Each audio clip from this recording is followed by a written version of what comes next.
It was the autumn season on the island of Sodor, and the narrow-gauge engines were excited. Peter Sam was telling the engines about how he lost his special funnel. Fearless Freddy was telling about the man in the hills, and Duncan was telling about his adventure in the old mine. But none of their stories were as brave as Skarloey's. Skarloey was the oldest engine of the narrow-gauge engines, and all the engines respect him. One evening, Skarloey puffed into the sheds. The narrow-gauge engines were pleased to see him. "How was your run to the mountain?" asked Rusty. "Oh," sighed Skarloey, "it was very tricky, but I never gave up." All the other engines were impressed. "Excuse me, Skarloey," asked Peter Sam, "could you tell us a story?" "But make it very believable," demanded Rheneas. Skarloey pondered for a minute. "I do have a very spooky story," he said quietly, "and it may be true. So you best keep your wheels from wobbling." Freddy laughed heartily. "Fearless Freddy is never afraid of an old story." Skarloey ignored him and began the story. "Once upon a time," wheezed the old engine, "there was an engine that came to this railway before me and Rheneas were built. He was a very lucky engine. It was said that whenever trouble was around, he would be there to solve the problem within seconds. Because of this, his crew would name him Lucky. But one grim morning, the manager sent Lucky on a very dangerous task. At the Old Quarry line, there was a workman's train that was to be taken to the mine. But unfortunately, it was trapped. The mine would soon collapse at any minute. Lucky wasn't afraid. "Have no fear," he shouted. "This will be your lucky day." Wheel turn by wheel turn, he reversed carefully, then gave an almighty charge. With a bang, the workman's train was free. But as everyone could cheer, there came a loud crashing sound. Landslide! With an almighty smash, Lucky was buried beneath the mine shaft.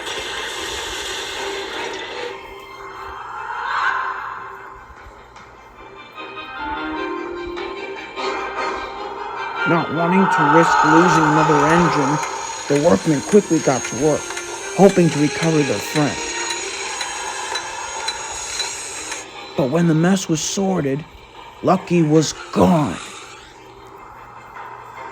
The old quarry was soon abandoned, but whenever there's fog, you can see the silhouette of an old engine begging for help when a landslide covers him.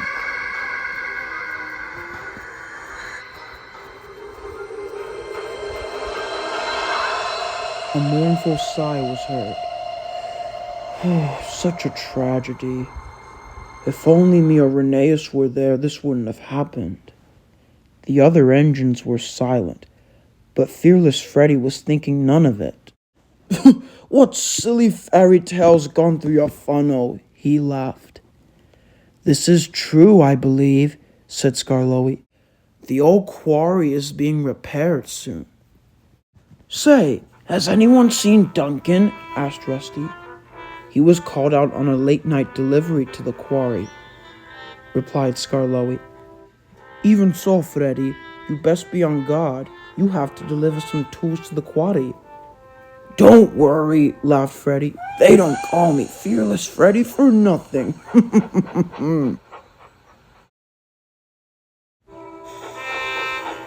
Freddy puffed cheerfully through the countryside. He was still thinking about Skarloey's story. Silly old engines. What's gotten into their funnels?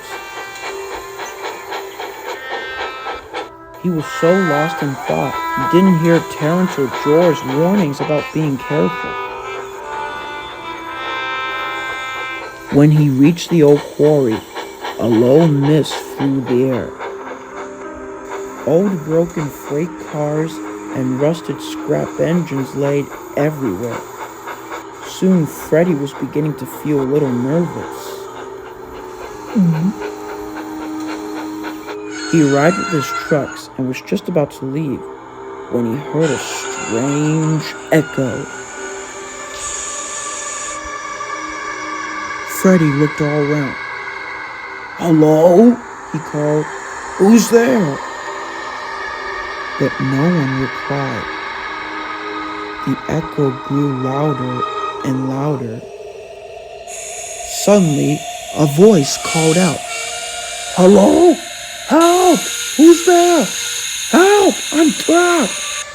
Then a landslide appeared out of nowhere and landed right in front of Freddy.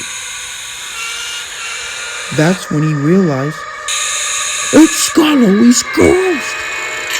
I'm out of here, quick!" And he raced off before his driver could calm him down. Suddenly, the fog began to cease. Freddy puffed as fast as he could, hoping to get back to the sheds. "Stop!" boomed a voice. It was Byron the bulldozer. "Hold your horses there, partner. We're working out here." And he trundled away. Fearless Freddy was surprised. Jack and his friends were on a night shift. Miss Jenny had sent them to help level the earth near Skarloey Road. The machines were very excited.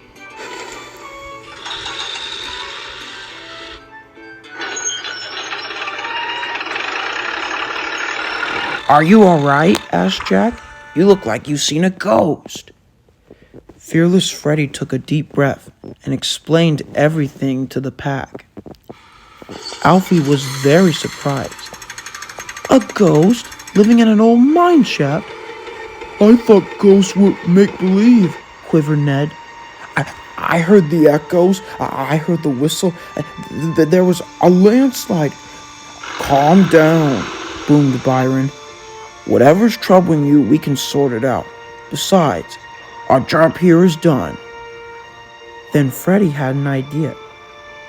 "You can all come help me," he said. "I could really use your help to lift the rubble and see who the real ghost is." Alfie and Jack thought it a wonderful idea. "We're in!" cried Alfie. "Yes," beamed Jack. "We're like Ghostbusters!" "Right then," grunted Byron. "Max, Monty, you're all loaded. Get to the tip of the forest." "Jack, Alfie, come with me. You too, Ned. Just be careful." "Don't worry, Byron. I promise." Soon they were back at the Old Quarry. The mist rose silently through the air. Soon Jack and his friends were beginning to feel nervous themselves. But Byron was determined. Soon Freddy led the machines to the old mine shaft. The track was blocked. As soon as Jack and his friends were about to get to work, they heard the strange echo again. Then the mist flew higher and higher above the town. "Oh!" bumbled Ned. "Ghosts are real! They are real, I tell you!" Freddy was very scared. But Byron jumped in. "Right, lads. We'll see to it. Jack, Alfie, follow my lead." "Right behind you, Byron," called Alfie. Soon Byron began to push through the rubble. He revved his engine and strained his caterpillar tracks.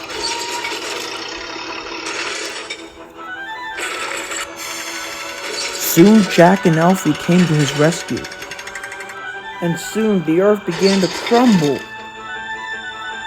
As soon as the track was cleared, Freddy charged into the tunnel, and there, to his surprise, was Duncan. He felt very confused. "Duncan, is that you?" he called. "Of course it's me," grumbled Duncan. "Who else would I be?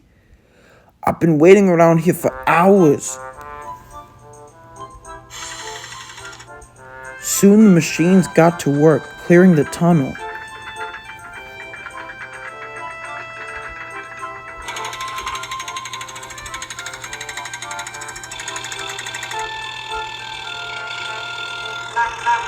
As soon as the line was clear, Freddy came to pull Duncan to safety. It was very hard work, and his wheels began to slip, but he kept on puffing. "Go at it, Freddy," encouraged Duncan. And in no time, Duncan and the workmen were safe. The machines cheered. "There you go, Duncan," huffed Freddy. "But how did you get stuck in here?" "Well, the workmen were clearing the mess in the tunnel, and then all of a sudden we had a landslide, and we were stuck here." "Ah, don't worry about it," said Freddy. "What matters is that you're safe." "So there was no ghost after all," smiled Jack. "Apparently not," clattered Byron. "Well, it's off to the depot with us. Good luck, you guys." Soon Freddy took Duncan back home. Turns out Skarloey's story was made up. Or was it?